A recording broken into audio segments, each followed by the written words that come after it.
The Hub on Hollywood, an iHeartRadio podcast. I'm your co-host, James Rojas. And I'm Jamie Blanco. On this week's episode, Lilo and Stitch are taking over the box office. We have a spoiler review and a review of how they do cinema, our brothers and sisters north of us. Norte, in America's hat. Yeah, America's hat. The season 2 finale of The Last of Us has many of us scratching our heads, some of us in disbelief.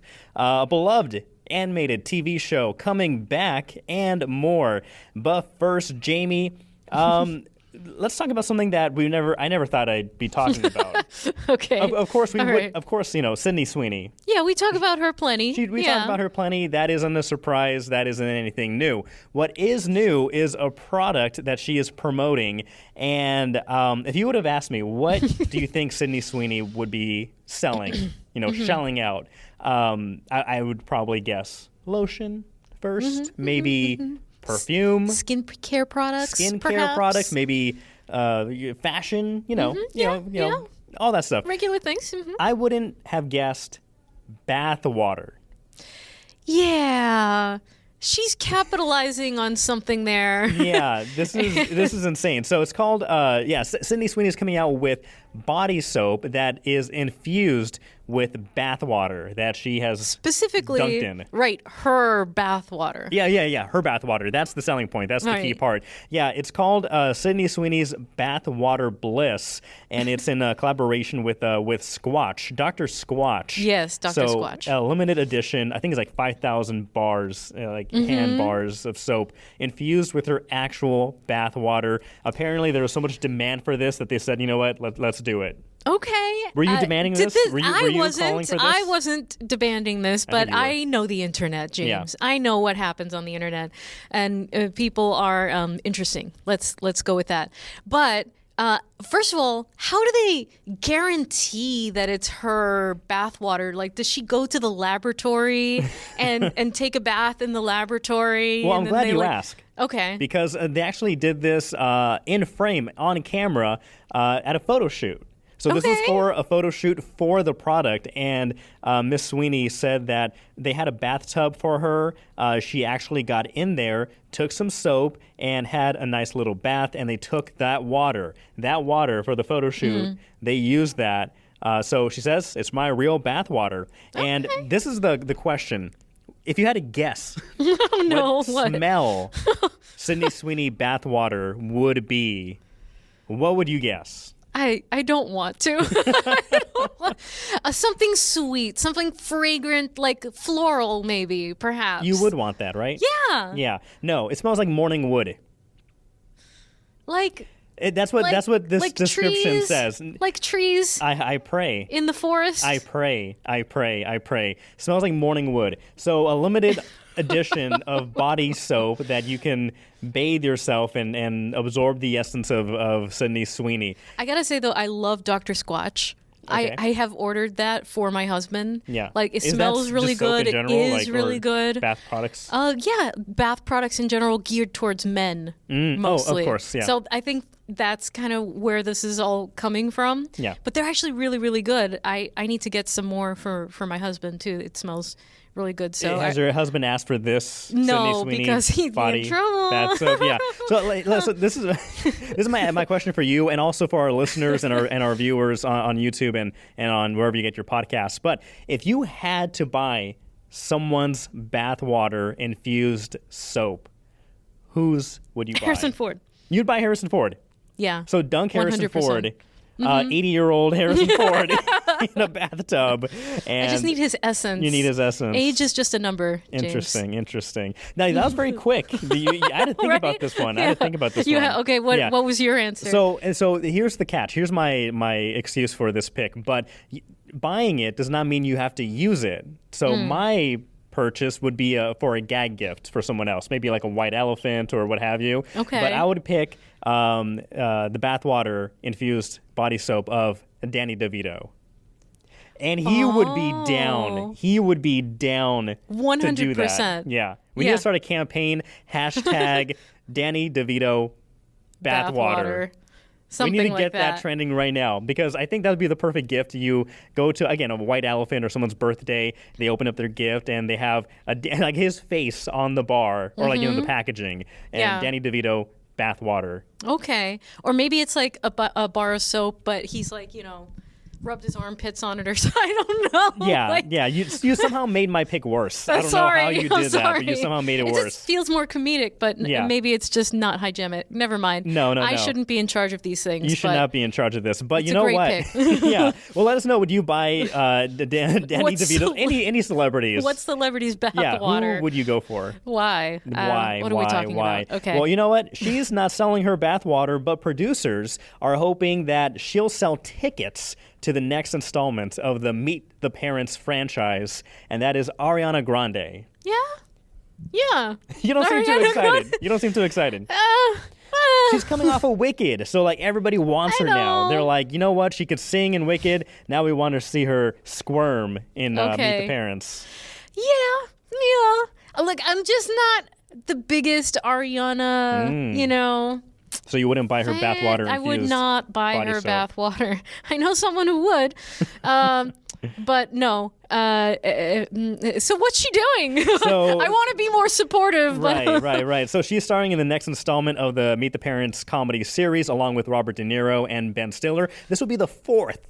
Which sounds crazy. I completely forgot they had a third one, which is Little Fockers. There's Meet the Parents, Meet the Fockers, Little Fockers, and this one will pick up with, it follows the son of Ben Stiller and Terry Polo's characters as he gets engaged to a woman deemed unsuitable by his family. So Grande will be playing the fiancé, marking her acting return after her acclaimed performance in Wicked. Now, I'm not saying that this is a bad franchise. All I'm saying is the first one is great. The second one's okay. Didn't even know the third one existed, and now they're making a fourth.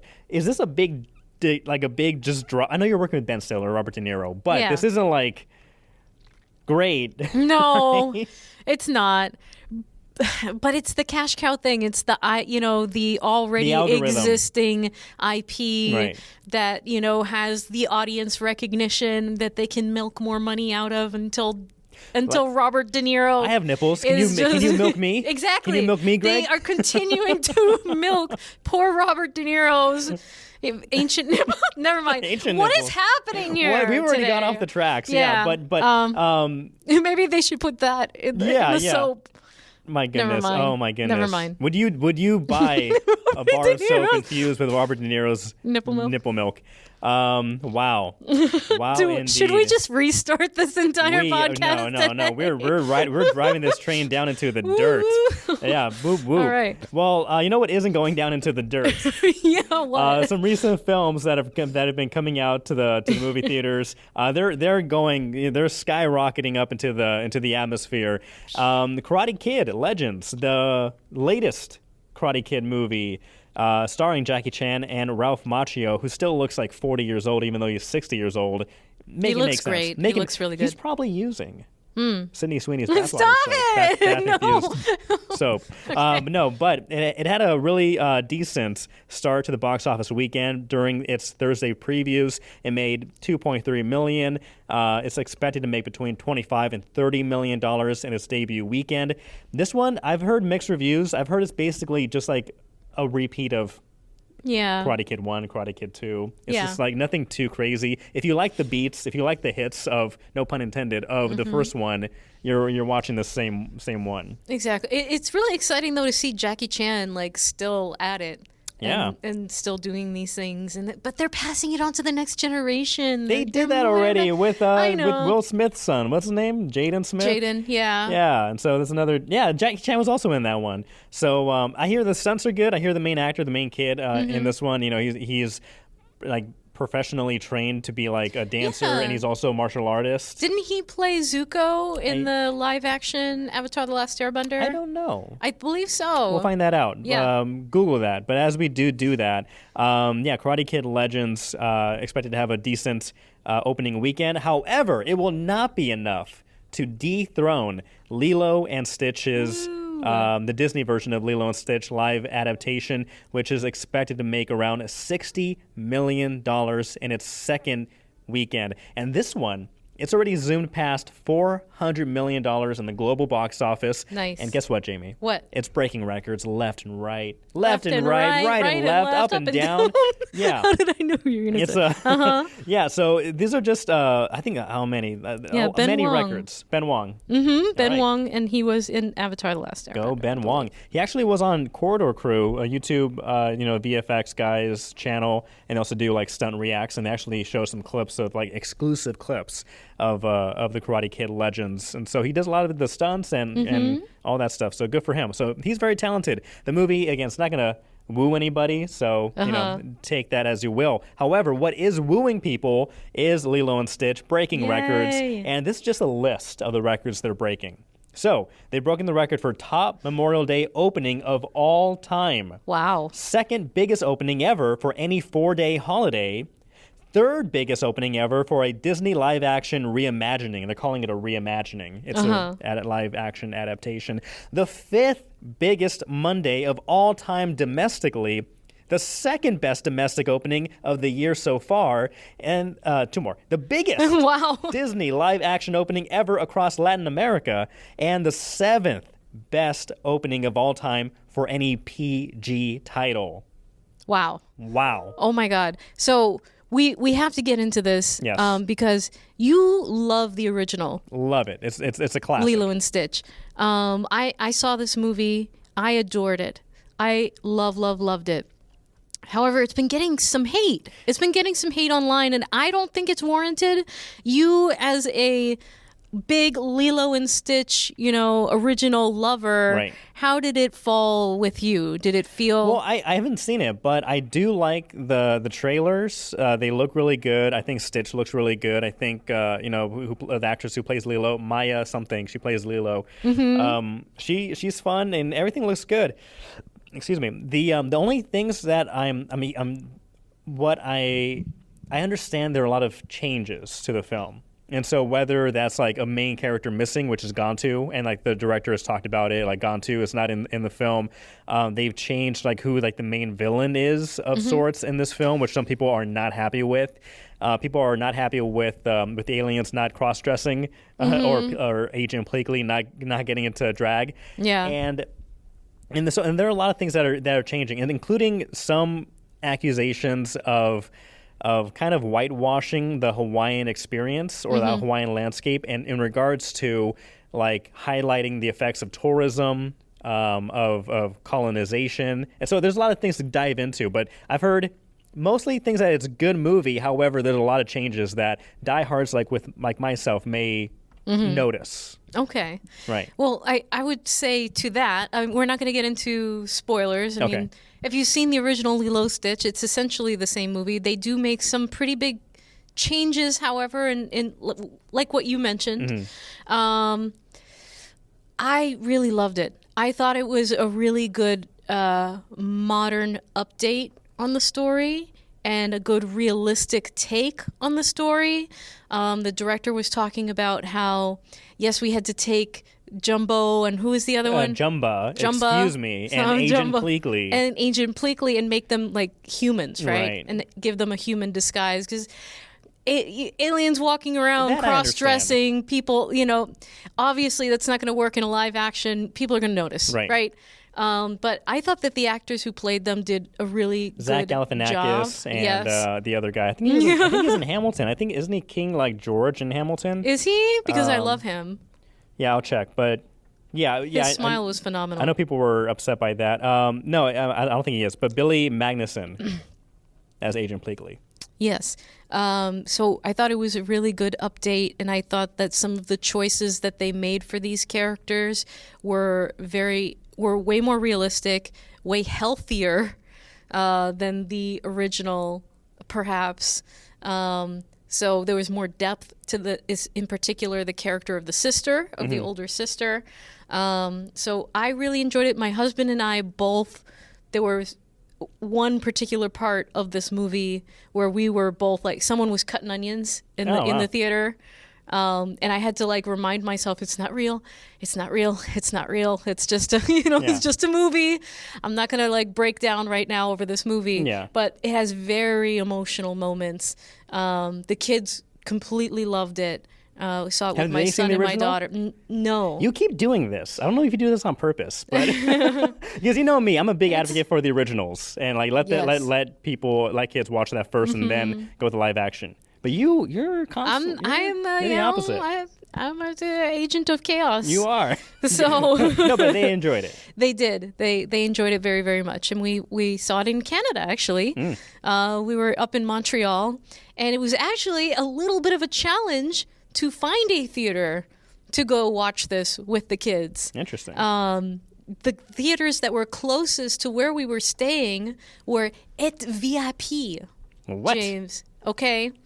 Et VIP apparently means that no matter what movies are showing and what the ratings are, you must be at least 18 years old. What? To enter the movie theater. Wow. Maybe the Minecraft movie changed state law or province law, and they were like, you know what, no more kids in the movie theater without an adult. I don't know. I think that this is something long-standing that they've had, and do you think that would work here? Like to have movie theaters that are playing Lilo and Stitch, but you can't go in unless you're an adult? They would die much quicker. The movie theater would die much faster. Yeah. But apparently they're thriving in Canada.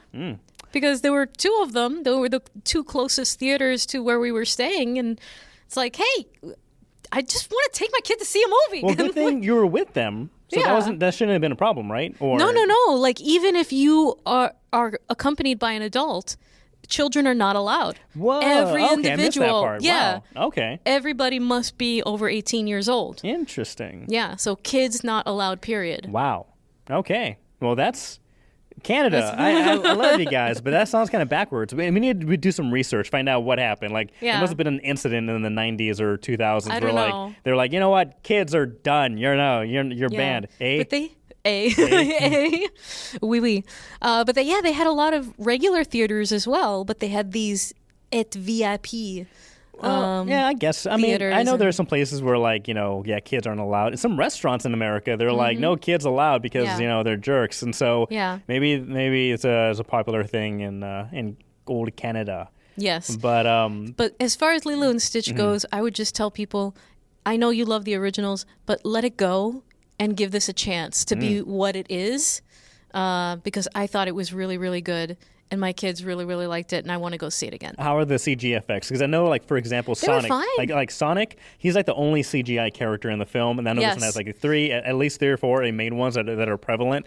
But Sonic looks and works really well.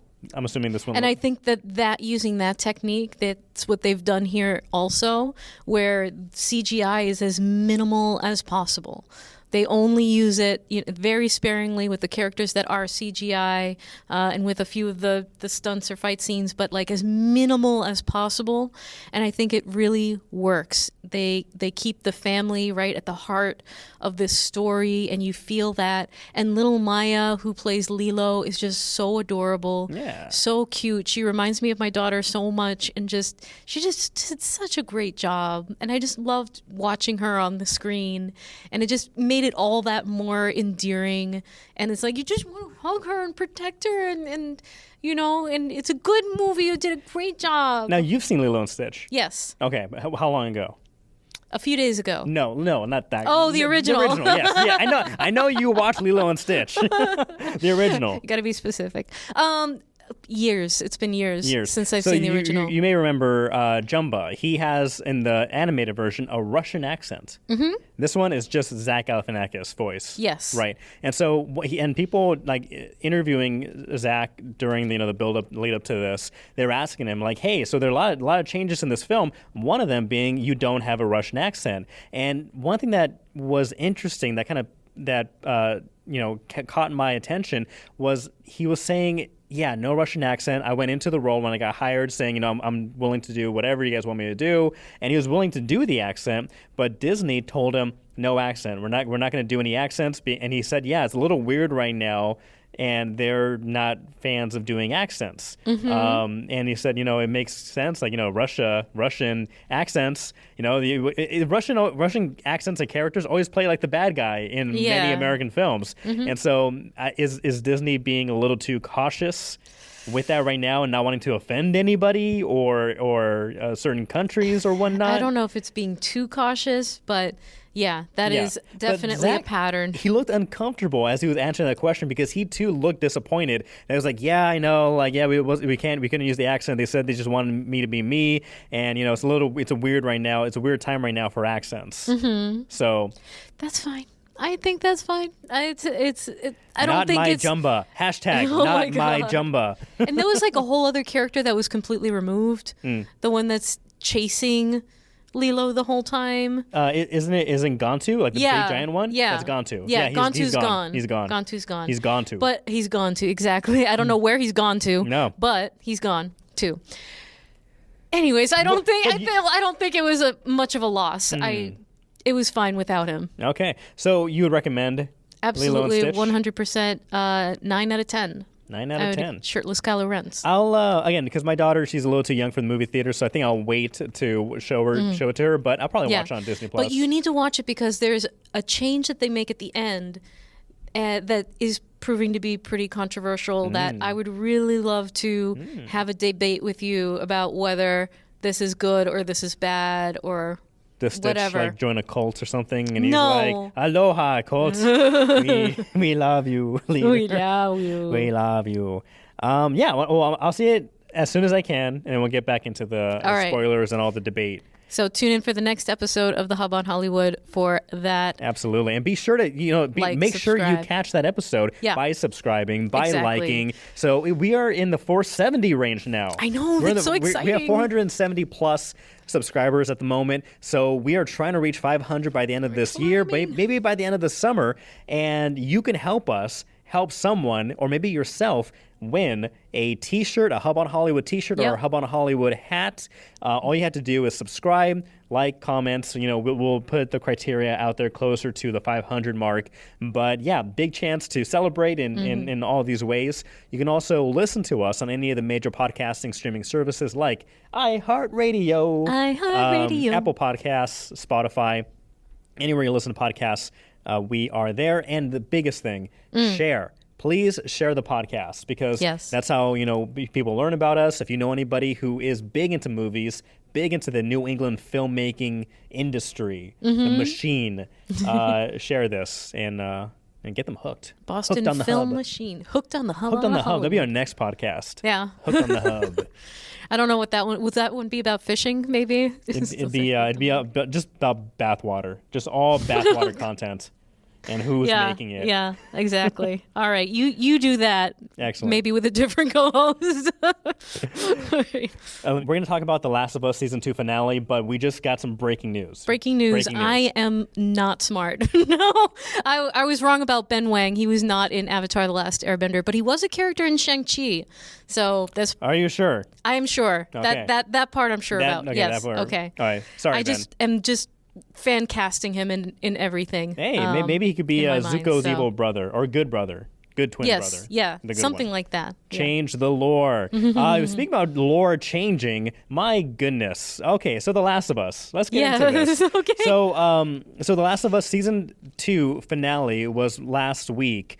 And I actually didn't realize it was last week. Like, I forgot how many episodes are in this, like 7 or 8 episodes in this season. And this one kind of took me by surprise because I was watching the episode and then it ended and it just like, okay, well, stay tuned next year or whatever for season 3. And I'm like, what? That was it? That was it? Because it was so anticlimactic. And I know we've been big defenders of Bella Ramsey. We've been big defenders of this season, liking where it's going and being open to changes and how things are, progressing with or without Pedro Pascal and Joel, the Joel Miller character.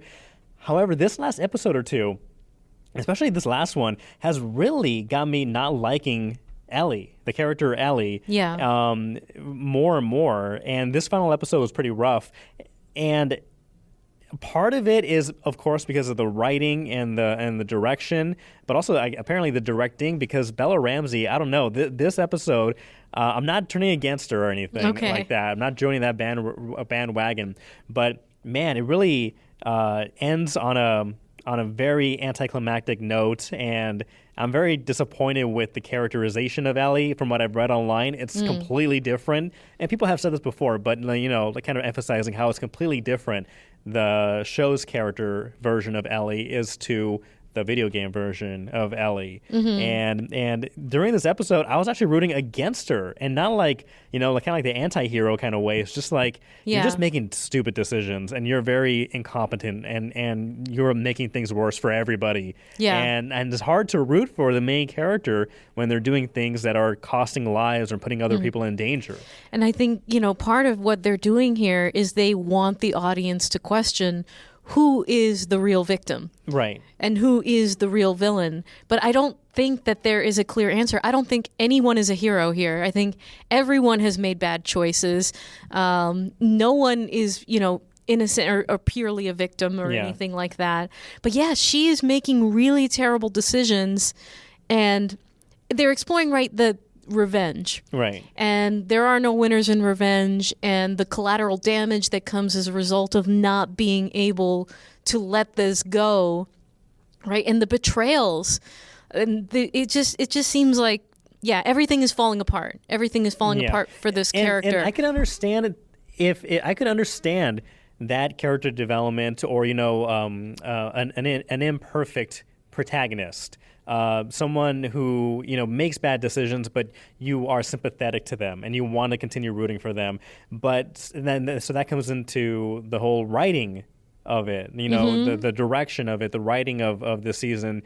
And I don't know, it's making me very hesitant to look forward to a season 3. I will say that, you know, Caitlin Dever, she plays Abby. She's incredible in this role. And I don't know, I feel like Bella Ramsey has been a little lackluster, more so in the past couple episodes. Maybe that's due to the writing, but also, I don't know, maybe I'm starting to see maybe the limits of range. Because there's some moments where Ellie has to like scream in anger and is supposed to come off as intimidating or scary, and it's falling kind of flat. And again, I'm not trying to join the bandwagon of criticizing the actress, and I think she's been doing a pretty good job. But the past couple episodes, I feel like there's a wall that was hit, a limit that's been reached, and there are moments where you're trying to be like funny and it's not really landing. I'm not really connecting with this later version of Ellie or Bella Ramsey's portrayal of her. So that's very disappointing as somebody who's a supporter of the show and was liking where it's going. And then with it ending on this kind of like cliffhanger, that was very like disappointing, especially learning that, oh, this is the season finale. Like, I don't know. Yeah, but it does follow the video game. It does follow the video game, apparently. So I haven't played the video game.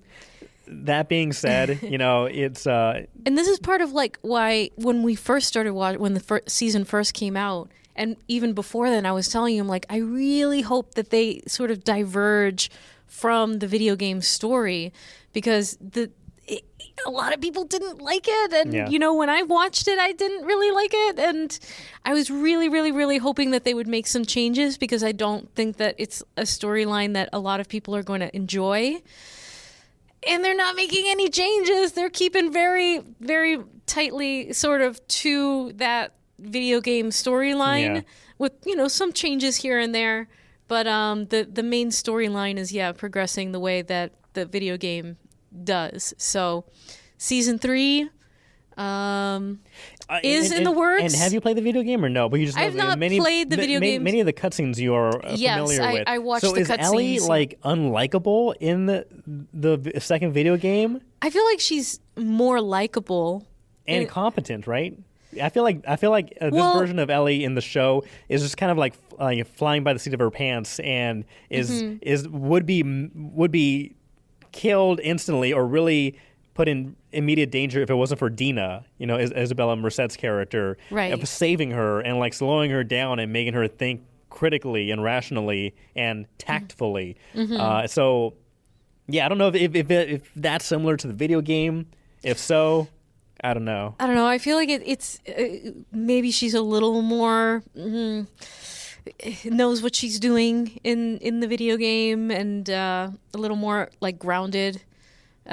Maybe, but it all ends in the same way. Like you get to know and love and root for this character, and then you realize that she is making every wrong decision imaginable, and and that is still the same. And so the consequences of her actions come to roost at the end for everyone around her. Right. But it's very similar to what happened with Joel. The consequences of his actions come to roost for everyone around him, right?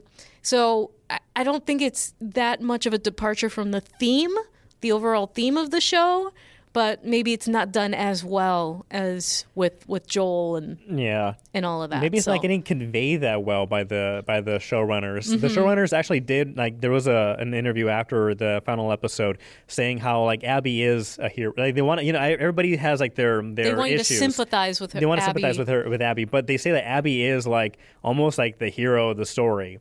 And so maybe it's not exactly like the game, or maybe it is, I don't know. But, like, they did say, like, Abby is, like, the one that's kind of in the right here, and Ellie is the one that's in the wrong. And so I don't know how you are supposed to continue rooting for the one that's in the wrong. Because if you look at, like, I don't know, Breaking Bad, what's the name?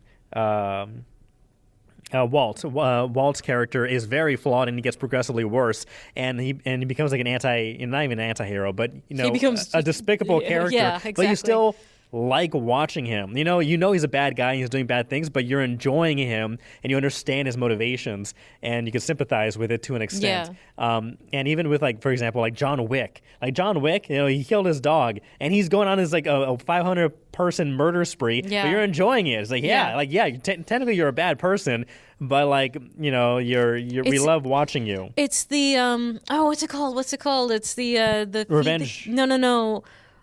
Save the cat. Save the cat. It's the save the cat thing, right? If you have a character that is like that, you have to have that saving grace that allows you to connect and still root for them. Yeah. Or exactly like you said, but I feel like there's no save the cat here for Ellie. Yeah. And I don't know whose fault that is. I don't know.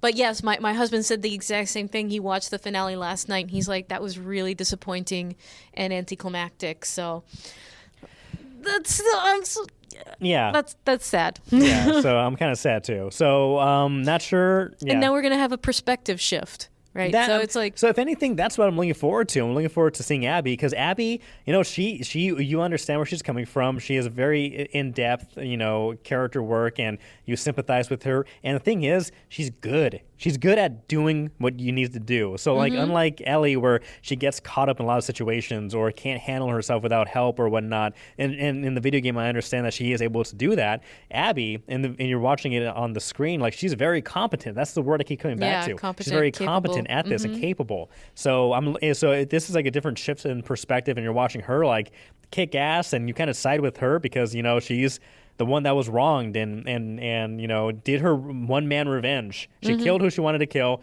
didn't kill anybody else that she didn't need to, and then left. And then everything else happened. So, we'll see what happens to The Last of Us. But unfortunately, you weren't really satisfied. Not really satisfied. But what I am satisfied about, what I am looking forward to, is the reintroduction, the new season of King of the Hill.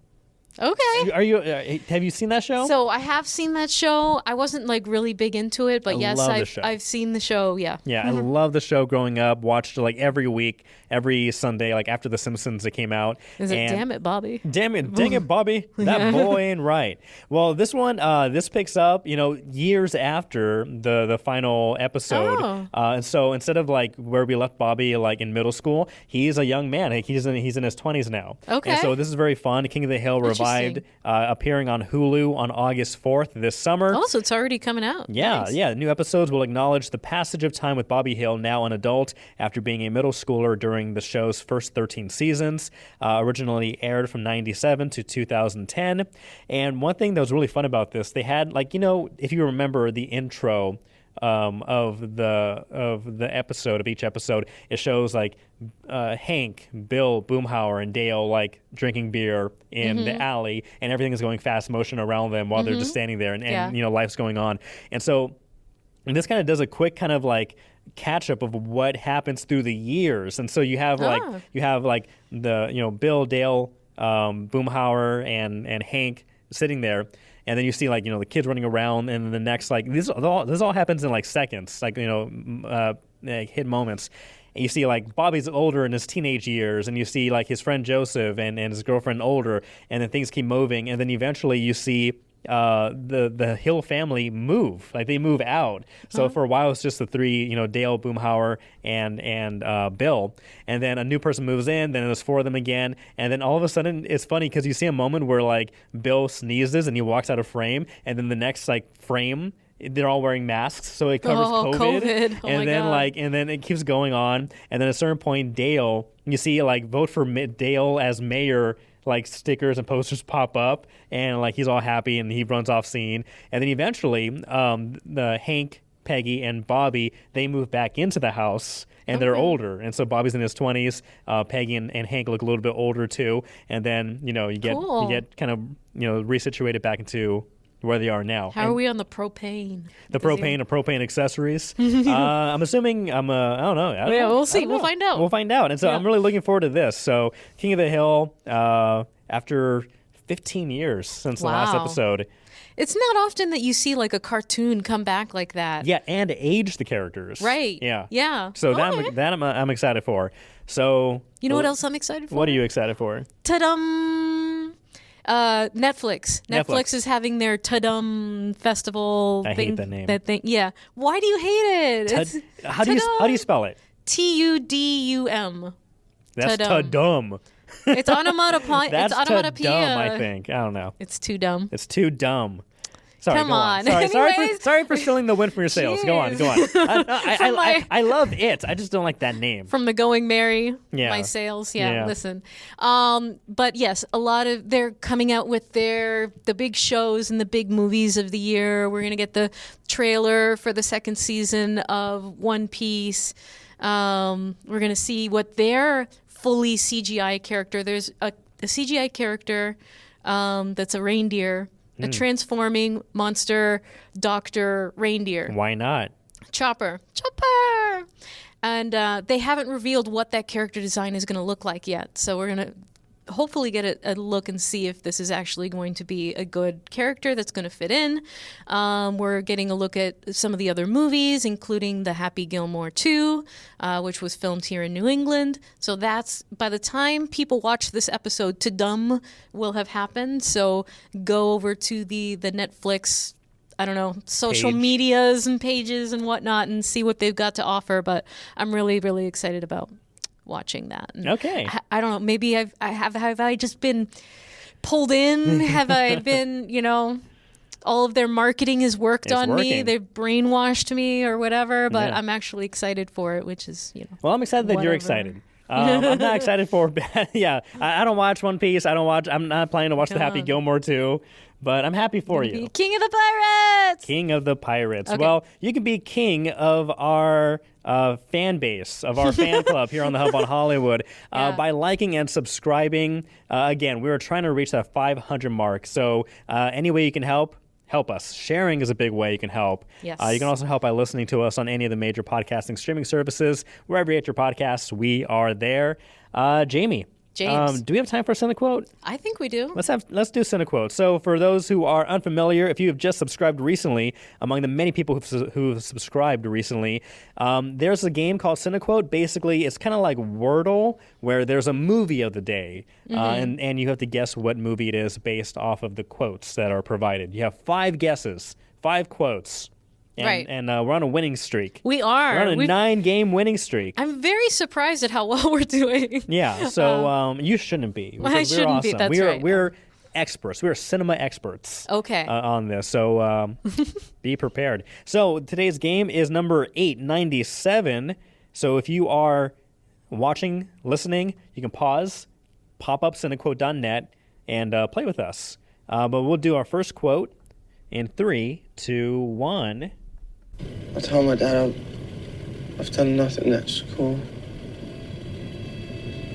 And that I would do something one day. Maybe get in the local paper. Maybe my teachers would see it. I don't know.